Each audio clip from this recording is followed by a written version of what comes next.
ክቡር ጠቅላይ ሚኒስትር ክቡራትና ክቡራን በዋነኛነት የማክሮ ማሻሻያ ጉዳዮች ላይ አተኩርና በተለይ ግን የገንዘብ ፖሊሲ የውጭ ምንዛሪ ፖሊሲ እና የፋይናንስ ዘርፍ ላይ ያሉ ማሻሻያ ጉዳዮች ላይ አተኩር ያቀርባለው።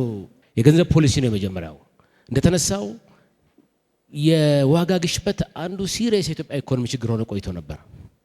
ይሄንን ግን በተናበበ መልኩ ተቋማት ሚናቸውን አውቀው ተናበው መስራት ሲገባቸው ባለ መስራቱ ምክንያት ችግር እየሆነ የቆየ ነበር። 30% ያክል የደረሰ የዋጋ ግሽበት ነበር።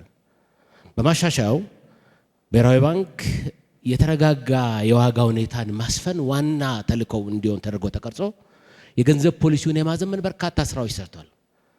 ከዚህ ውስጥ አንዱ የገንዘብ ፖሊሲ ኮሚቴ ማቋቋም በየ3 ወሩ አጠቃላይ የኢኮኖሚ ሁኔታውን እያነበበ አዳዲስ የፖሊሲ ሀሳብ የሚያመነጭ አደረጃጀት መፍጠር፣ ብሔራዊ ባንክ የብሔራዊ ባንክ ተመን የምንለውን የሴንትራል ባንክ ፖሊሲ ሬት ኢንትሮዲዩስ አድርጎ በግርድፉ ሳይሆን በዘመነ መልኩ በእውቀት በተመራ መልኩ የገንዘብ ፖሊሲውን የመብራት ስራ ሲሰራ ቆይቷል። እንዲሁም በጣም ዘመናዊ የሆኑ የገንዘብ ግብይት ስርዓቶችን ሴንትራል ባንኩ ገንዘብ ሲበዛ የሚሰበስብበት ሲያንስ ወደ ኢኮኖሚ የሚያስገባበት ባንኮች እርስ የሚገያዩበት ስርዓት ተዘርግቷል።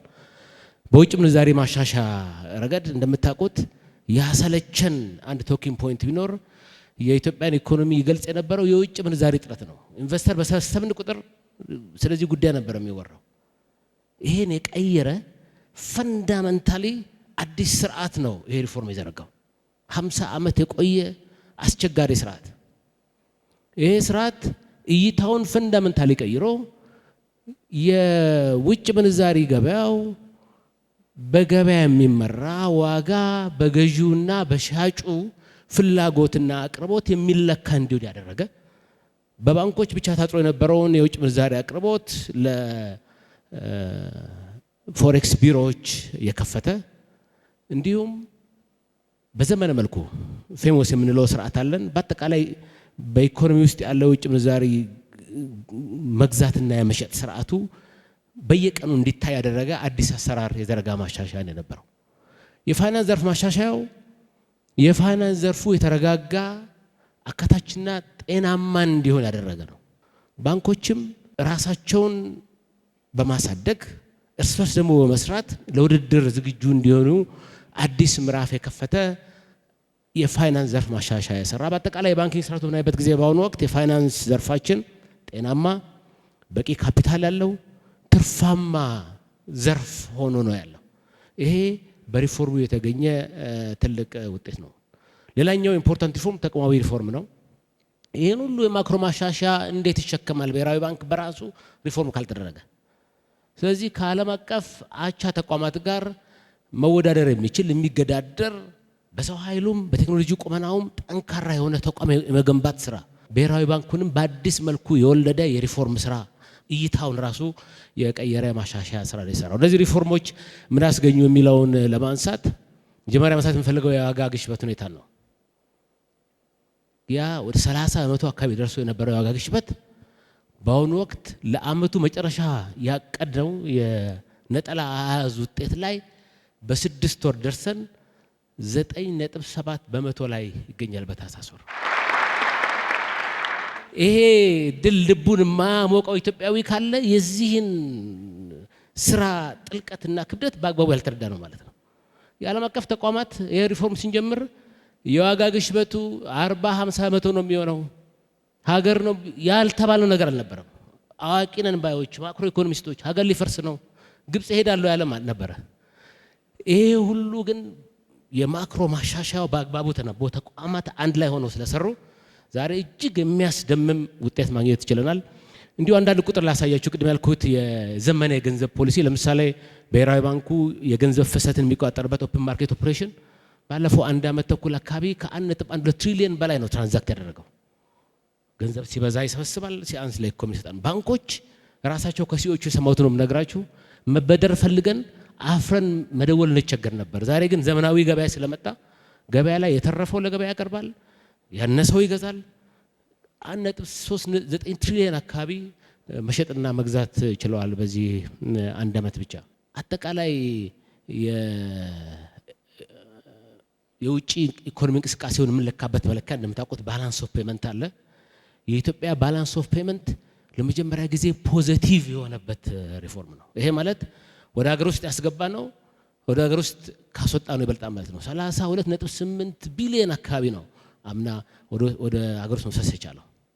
ኢቭን ከረንት አካውንት የምንለው የውጭና የሸቀጦችና የአገልግሎት ንግድ ገቢና ወጪ ንግድ ማለት ነው። ይሄ ራሱ ዴፊሲቱ የጉድለቱ መጠን ሲግኒፊካንትሊ ቀንሷል። 6 ወር ደመኛ ቲም ፖዚቲቭ እንደሆነ የሚያነሳው ግን የዓመት ስለምንነካ በጣም ውጤታማ የሆነ ሪፎርም እንደሆነ አጠቃላይ የውጭ ምንዛሪ ክምችታችን የሁለት ሳምንት እንኳን የገቢ ንግድ መሸፈን የማይችለው ውጭ ምንዛሪ ክምችት ዛሬ አቻ ኢኮኖሚዎች ደረጃ ደርሷል። ኮምፎርታብሊ እንደ አንድ ብሔራዊ ባንክ ገዢ ይሄን ቁጥር ሳይ እሰይ የምልበት ቁጥር ላይ ያደረሰን ሲግኒፊካንት የሆነ ሪሊ ሀገር በችግር ጊዜ የምትጠቀምበት ክምችት ማለት ነው። ሪዘርቭ አቅማችን በከፍተኛ ሁኔታ ነው ያደገው።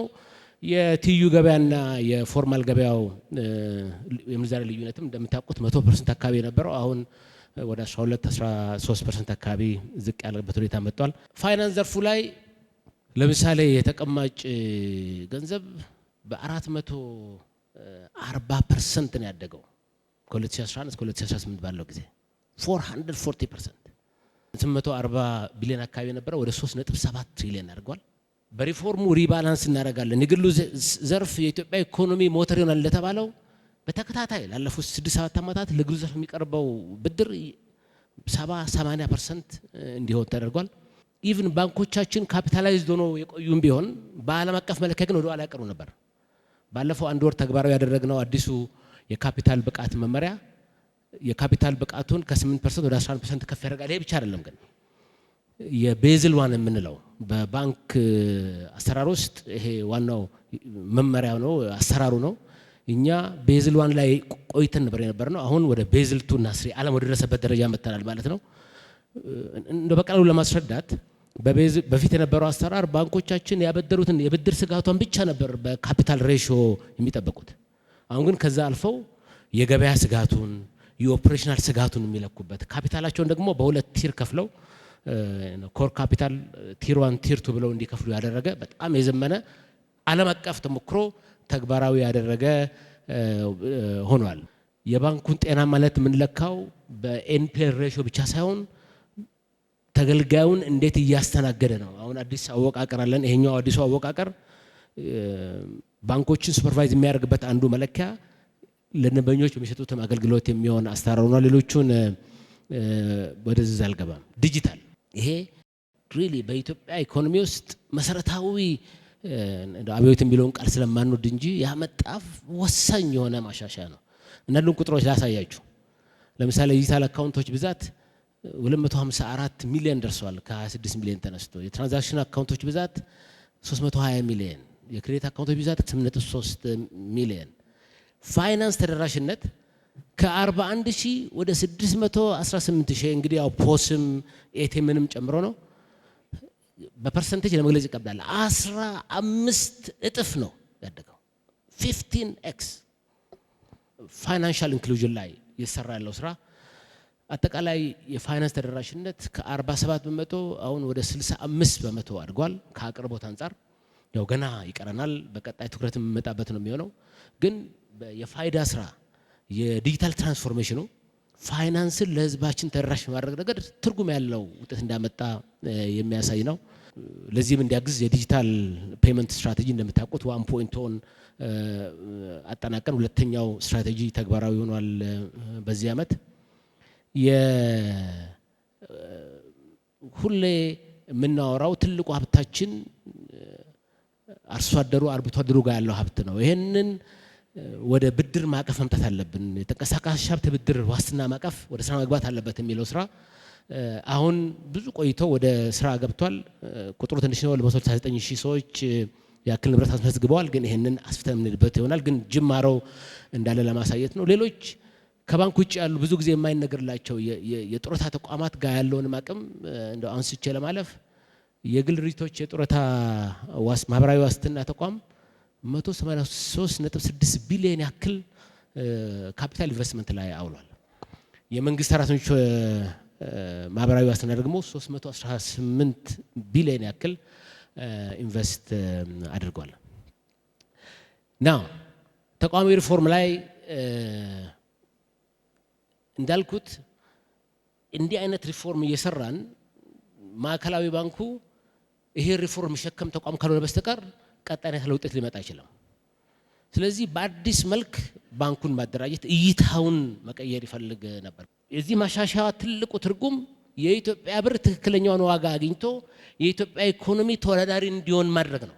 ነገር ግን ተቋሙ በሰው ኃይል አቅሙም በቴክኖሎጂውም መደራጀት ያለበት የአቅም ግንባታ ስራ መስራት አለበት። ከሚመራቸው ተቋሞች ጋር ኮላቦሬቲቭሊ የሚሰራ ነገር ግን የሚፈራ የሚከበር ተቋም ሆኖ እንዲሆን በርካታ የማሻሻያ ስራዎች እየተሰሩ ይገኛሉ። ወደፊት ምንድነው የምንሰራው የሚለውን አንስቼ ልጨርስ። አንደኛ የዋጋ ንረቱን በነጠላ አሃዝ የማቆየቱ ዋና የሪፎርም ትኩረት ተጠናክሮ የሚቀጥል ይሆናል። የውጭ ምንዛሬውን በተመለከተ አንዱ የሴንትራል ባንኩ ሚና እንዳልኩት ዋጋ ስንል የሀገር ውስጥም የኤክስተርናል ዋጋ ማረጋጋት ስለሆነ የውጭ ምንዛሬ ገበያውን የበለጠ ተገማች እና የተረጋጋ እንዲሆን የማድረግ ስራ ይሰራል።